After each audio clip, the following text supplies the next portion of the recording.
Hello সবাই, আর চ্যানেলে আবার স্বাগতম।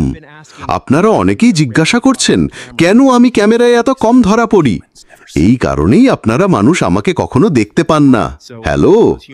তো যাদের সাথে আমি কথা বলেছি তারা বলেছে যে তারা কাউকে বলবে না, কারণ হিসেবে ওই অংশটি কেটে ফেলতে হয়েছিল।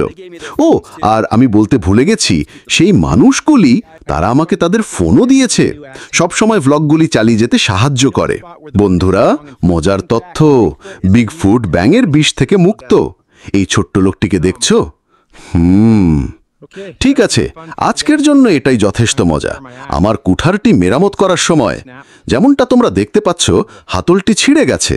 আমার নতুন কুঠার হাতলের জন্য আমার নিখুঁত লাঠি খুঁজে বের করতে হবে। আমি এমন একটা জায়গা জানি যেখানে কাঠটি শক্ত এবং নমনীয়। এটি বেশ ভালো, সুন্দর এবং সোজা। ভালো পুরুত্ব। পুরনো হেলিকপ্টারের জন্য একটি শক্ত নতুন হাতল তৈরি করা উচিত। হ্যাঁ, কুঠারটি বেশ ভালোভাবে মেরামত করা হয়েছে, নতুনের মতোই ভালো। ঠিক আছে বন্ধুরা, এইটার জন্য এটাই যথেষ্ট। তোমাদের সবাইকে পরের ব্লগে দেখাবো। শান্তিতে থেকো।